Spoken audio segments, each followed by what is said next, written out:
আসসালামু আলাইকুম। সবাই কেমন আছো? ফুডি কর্নারে সবাইকে স্বাগত। রোজার মাস চলছে, আর ইফতারিতে যদি এরকম একটা প্রাণ জড়ানো শরবত থাকে, তাহলে কিন্তু একবার বানিয়ে তোমার কাছে কাউকে খাওয়ালে রোজ রোজ রিকোয়েস্ট আসবে এটা বানানোর জন্য। এটা আজকে কী দিয়ে বানালাম সেটা আজকে তোমাদের সঙ্গে শেয়ার করব।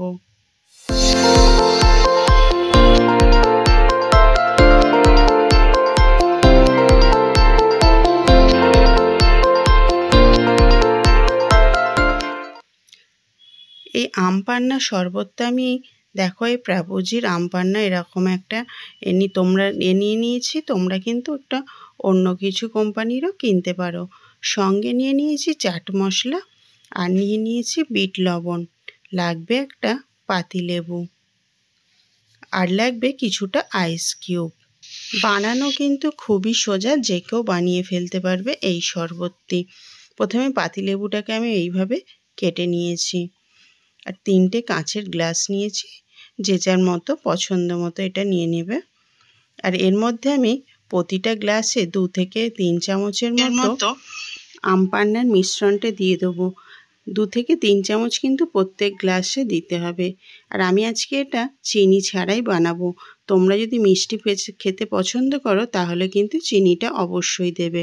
এর মধ্যেও কিন্তু চিনি দেওয়া থাকে, তাই খুব বেশি চিনি দিতে লাগে না। আর আমি আজকে এটা টক বানাবো কোনো রকম চিনি ছাড়াই, তাই আমি এখানে চিনি ব্যবহার করলাম না। তোমরা কিন্তু যদি পছন্দ করো চিনি, তাহলে কিন্তু অবশ্যই 1 চামচ করে প্রত্যেক গ্লাসে চিনি দিতে হবে।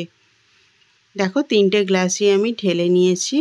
এবারে আমি দিয়ে দিলাম ফ্রিজে থাকা জল 1 গ্লাসে একটু কম করে প্রত্যেক গ্লাসে দিয়ে দিতে হবে। আর এই শরবতটা যদি তুমি কাউকে একবার খাওয়াও, তোমার কাছে রোজ রোজ রিকোয়েস্ট আসবে এটা আবার তাকে বানিয়ে দেওয়ার জন্য। এতটাই সুন্দর খেতে আর এতটাই টেস্টি যে কেউ এর প্রেমে পড়ে যাবে। দেখো আমি এখানে জলজিরা 3টে প্যাকেট নিয়ে নিয়েছি। জলজিরা এতে দিয়ে দেবো আমি হাফ প্যাকেট করে। তোমরা যার যেরকম পছন্দ টকটা সে সেরকম দিতে পারো, কিন্তু জলজিরার ফ্লেভারটা এই আম পান্নার মধ্যে খুব সুন্দর আসে।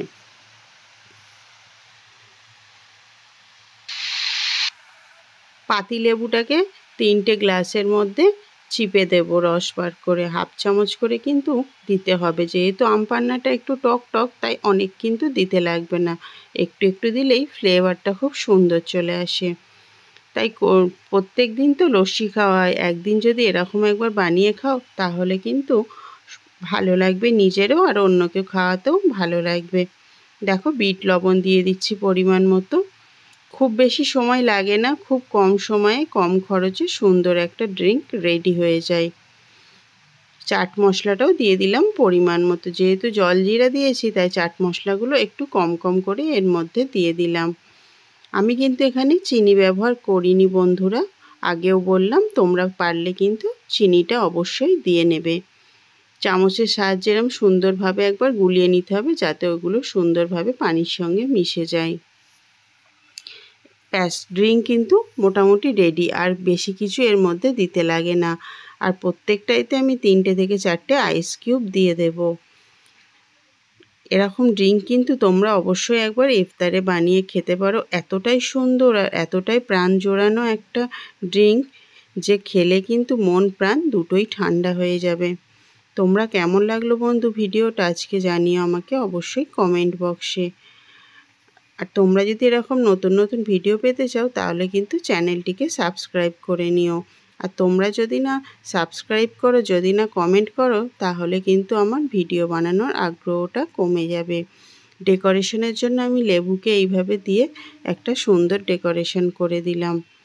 আর এর মধ্যে তোমরা কিন্তু আরও অন্যান্য কিছুতে ডেকোরেশন করে নিতে পারো দেখতে ভালো লাগার জন্য। আর এই রকম একটা করে স্ট্র দিলেই রেডি হয়ে যাবে আম পান্নার এই শরবতটা বানাতেই কিন্তু আমার মনে হচ্ছে কখন ইফতারির সময় আসবে আর এটাকে আমি খাবো।